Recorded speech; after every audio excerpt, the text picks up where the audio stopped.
Here is the image we will use to study one-point perspective. This is the same image we previously analyzed when we first worked on the horizon line. This time we will focus on one-point perspective. Before moving forward, let's first revisit the horizon line we identified in the previous section of the course dedicated to this topic. On the horizon line, there is what we call a vanishing point. This point is where all the vanishing lines in the image converge. Let's take a moment to simply define what a vanishing line is. It is an imaginary line that guides the eye toward the vanishing point, creating the illusion of depth and distance. For example, in this image, the vanishing point is located where the train tracks seem to disappear at the horizon, and this is precisely where the lines marking the edges of the track are directed. They lean toward this point. But these lines are not the only ones converging toward the vanishing point. Many other elements follow the same principle. For example, below the horizon line, we can observe the parts of the tracks that extend outward, as well as the small wooden sleepers, which also lead toward the vanishing point. Similarly, the gravel path running alongside the tracks follow the same dynamic and appears to disappear toward that point. We can also notice that the height of the bushes on the side, which is roughly the same throughout, seems to shrink and converge toward the vanishing point as well. If we were to look at this gravel path directly from the front, it would appear as a straight, uniform path. But in perspective, as it recedes into the distance, it narrows and disappears at the horizon, precisely at our vanishing point. So far, we have observed the vanishing lines below the horizon line, but they are not limited to this area. There are also vanishing lines above it. In this example, the effect is a bit less noticeable, but we can still identify some vanishing lines above the horizon line. For instance, the tree tops, mostly pines of relatively similar height, also follow these vanishing lines that extend above our horizon line. These vanishing lines are essential when drawing. They guide us through our perspective drawing to ensure a realistic representation of depth and proportion. They create the illusion of depth by directing objects toward a vanishing point, maintain consistent proportions with objects appearing smaller as they move further away, and help align elements such as buildings, roads, and furniture correctly. They also allow for greater precision by properly structuring the shapes and volumes within our scene. Now, let's look at a second example of one-point perspective. Here is the topic ahead of us, the second one which we had already touched upon when studying the horizon line. And as we have seen, the horizon line is located where the road appears to end. So at the end of this road, we also find the vanishing point. All our perspective lines converge toward this single point. You can see it marked in red on the photograph. The first vanishing lines that can be easily identified are those of the road. We can see that as the road extends into the distance, moving toward the horizon line and the vanishing point, it becomes more and more narrow until it disappears from view. However, these are not the only perspective lines in the scene. There are many others. For example, the dashed lines on the road also converge towards the vanishing point. Similarly, along the edges of the highway, we can see edges and bushes following the same direction toward the vanishing point. Additionally, the base of the tree lining the road also align with the vanishing lines towards the vanishing point. And finally, we could also include the foliage of the trees. Although they are irregular, the trees generally have a similar height, which allows us to incorporate them into this perspective line towards the vanishing point. As we mentioned, the trees have a relatively similar foliage. As a result, they all have approximately the same height. One crucial point to note is that all elements positioned between two perspective lines maintain the same size. This is a fundamental rule that will be very useful for drawing. By observing the purple arrows, we can see that from start to finish, all elements enclosed between these yellow lines are the same size. The foliage remains entirely consistent in height. We can also notice the same phenomenon on the other side with the blue arrows. The tree trunks positioned between these two perspective lines are also identical in size. Therefore, all elements positioned between two perspective lines or two vanishing lines, that's the same thing, retain the same dimensions. This rule is crucial to understand and apply in perspective drawing. Now let's move on to practice and train ourselves in one-point perspective. Now let's see how to work with one-point perspective. So here I have my horizon line, as you can see, and I am going to place a vanishing point on it towards which all my perspective lines will converge. I will place it in the center, since very often the framing, the composition is done with a central vanishing point when drawing, but of course it can be placed to the side as well.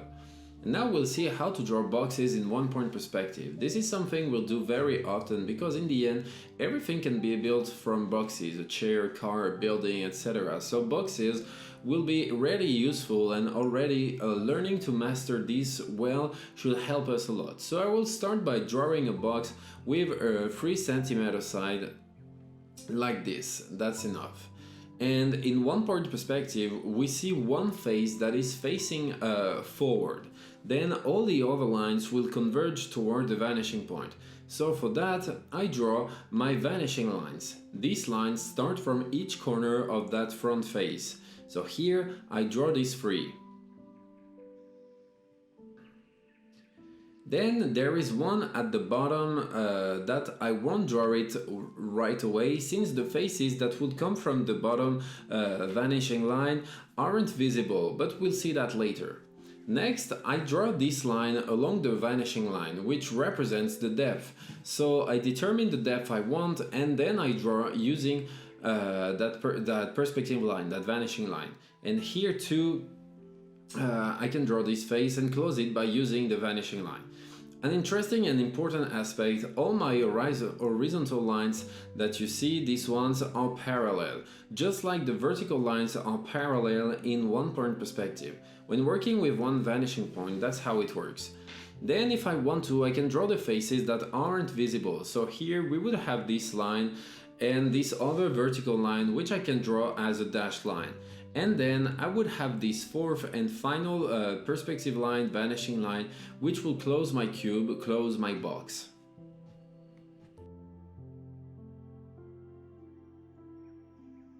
Now let's suppose I want to draw the same cube but farther away.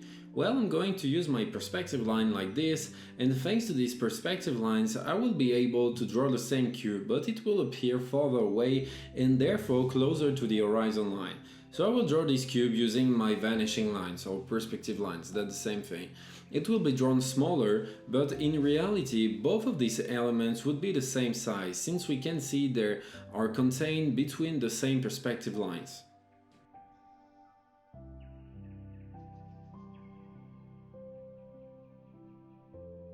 Another important element to keep in mind, depending on the effect you are aiming for, is that objects below the horizon line will be seen from above, while those above the horizon line will be seen from below. For example, with these 2 cubes I have just drawn, we can see the top face. We can see their tops because they are located below the horizon line. Now if I were to draw a new box above the horizon line, I wouldn't see its top face, but I would see its bottom face because it will be seen from below. So I am drawing these vanishing lines once again, like this, but I don't need to draw this 4th perspective line since it goes behind. You'll see that with practice you'll get used to recognizing which perspective lines need to be drawn and which don't, but in the beginning it can be reassuring to draw them all. And so, we end up with this box where we can see the bottom face.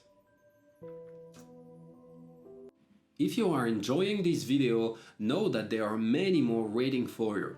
On my website you will find dozens of hours of real-time drawing lessons. We cover all the main topics, the fundamentals to get started, portraits, the human body, animals and perspective to build entire scenes. Each tutorial is guided from start to finish, as if you were drawing right by my side. You will learn how to correct your mistakes, how to gain precision, and give more strength to your drawings. So if you want to improve and explore all these drawing courses, click on the link in the description. Otherwise, let's get back to this video. Also, note that for this box, the vertical lines are parallel to each other and the horizontal lines are parallel to each other, just like it was the same case with the other cubes. Sometimes if my cube or the box or element I am drawing is placed directly facing the vanishing point, it can happen that we only see one face in perspective. That is, we'll see its front face and we'll also see the top face, but the side faces won't be visible. So here I can now draw the perspective line that help me draw the top face like this. But as for the side faces, if I were to draw the perspective line starting from the corners, the perspective line will go inside the cube, so it wouldn't be on the outside and we wouldn't see it. Like you see, this from this cube on the left, the perspective line was going on the outside, while right here with this cube, with this box, the perspective line goes inside. So if I draw all the perspective lines, we will end up with these dashed lines here and faces that we can actually see and that we have to imagine. Now I am going to continue the exercise by drawing all the boxes in different vertical position, either above or below the horizon line or also horizontal. Of course, I encourage you to redo these as well and to draw dozens and dozens of them to really master this one-point perspective technique. The goal is to fully understand how it works so it becomes second nature. A quick note about what we saw earlier with these two cubes of the same size. You might be wondering, wait, you made those cubes the same size because they follow the same vanishing lines, right? But what if you wanted to draw a cube the same size but in a different spot of this paper? Would that be possible? Well, yes, it would absolutely be. There are scaling techniques that allow you to reproduce that same cube anywhere else on the page while keeping it the exact same size. And we'll take a closer look at that later on in another part of this full and complete course about perspective.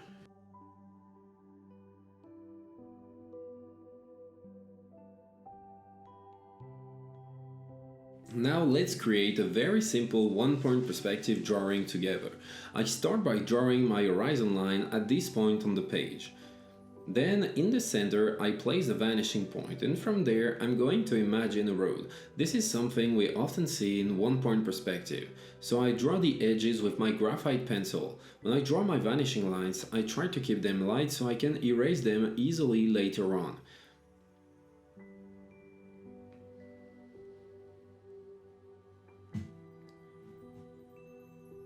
I am now going over the lines of my drawing in blue. In this case, the lines of the road also correspond to the vanishing line, so I go over the entire structure. From the bottom of the page, I can draw the road markings. I had the dashed lines like we often see here. And the closer they get to the horizon line, the thinner and smaller they become, and that's also what I am trying to do. Later in the course, we'll look at a technique that allows us to represent repeating elements while keeping them exactly the same with the multiplication technique. Next to the road, I can draw a building, so I will start by creating a box just like we have been doing so far. I draw the front face and I'm using a ruler, but if I wanted the lines to be perfectly straight, I would use a set square.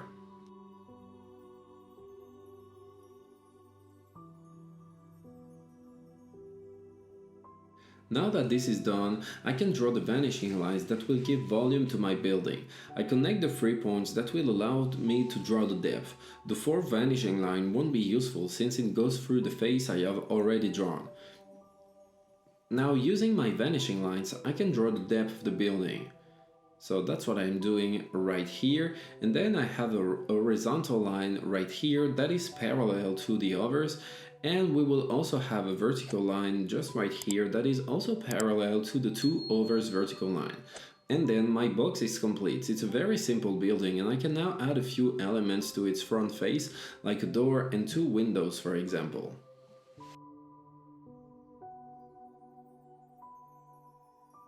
Now let's suppose I want to have the same 2 windows as the ones I just placed, but on the side of my building, the side showing depth. So I make small marks like these, which will help me determine the height of the window. Then from those 2 points I can draw lines toward the vanishing point like this, and that way I know the windows has to fit between these 2 vanishing lines. So I can go ahead and draw them now. The height of the window is marked with a vertical line parallel to the all vertical lines, just like we saw earlier, and the width of the window is drawn using the vanishing lines. And then I can place the second one.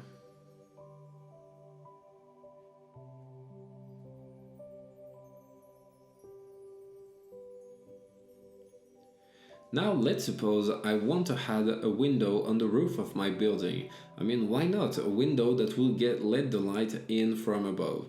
And here I draw this horizontal line first, and then to show the depth of the window, I once again use my vanishing lines.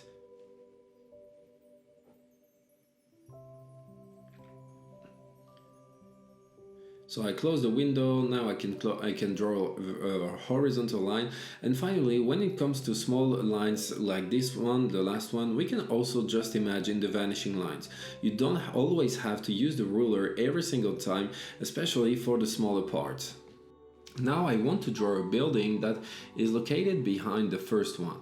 It might be taller and longer, so since it is behind but taller, I can draw its front face because we can see it given that it rises above the first building. At least we can see part of it. The rest will be hidden by the first building.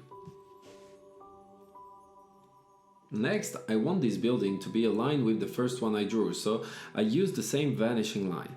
Then, from the top of my building, I close it and I can draw the other vanishing lines. This one goes from the top of his face that I have closed off, and these vanishing lines will help me define the depth of this building.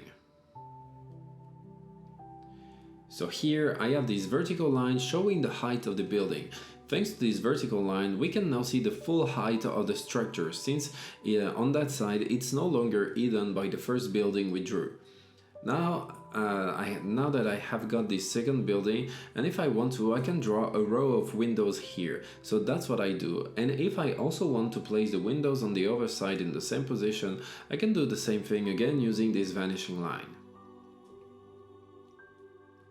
Now, let's suppose we have a row of street lamps in front of our buildings running along the road. So that's what I'm going to do next, and I start by drawing the first street lamp.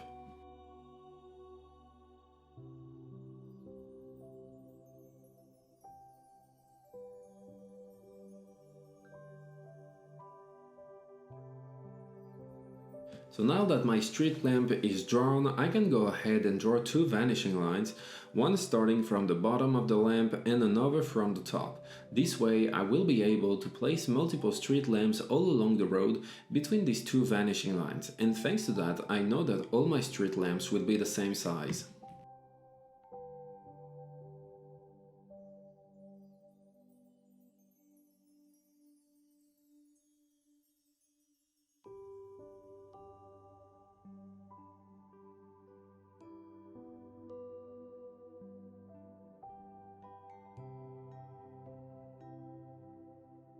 Now why not add another building next to these two, once that's even taller? So I can start by drawing its front face. Again, I can draw the entire front because it's partially blocked by the other building.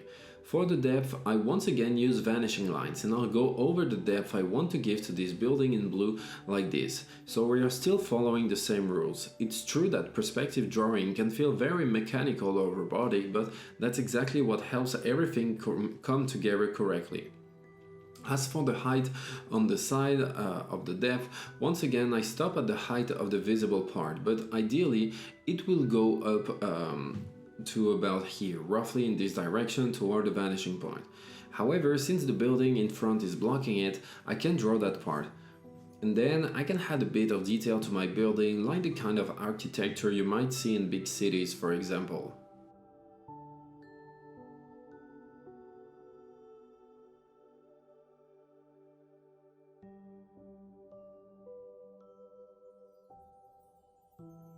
Now I am going to draw a house right next to everything else. It's a pretty big house, almost as tall as my buildings.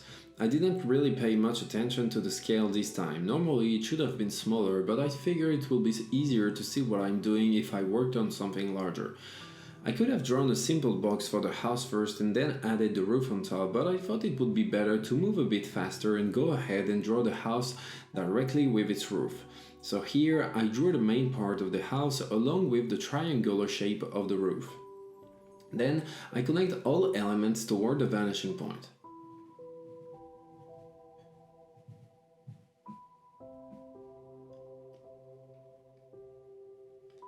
Now I am going to close off the house, so there's this vertical line for the side wall which I draw here, and I close it off on this side.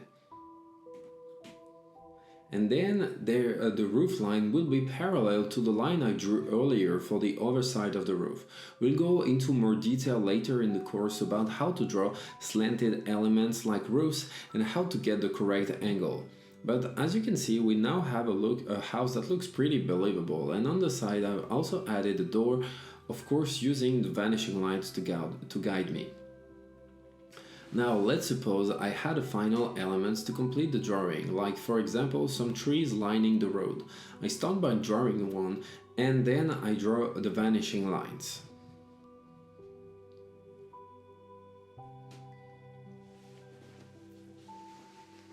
So I can draw a vanishing line from the base of the tree and another from the top. If we really wanted to know the exact height of the trunk, we could even draw a third vanishing line coming from the top of the trunk.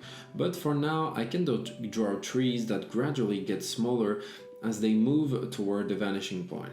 And if I want to, I can also extend the vanishing line forward and add trees that are larger and closer to us and therefore farther from the horizon line.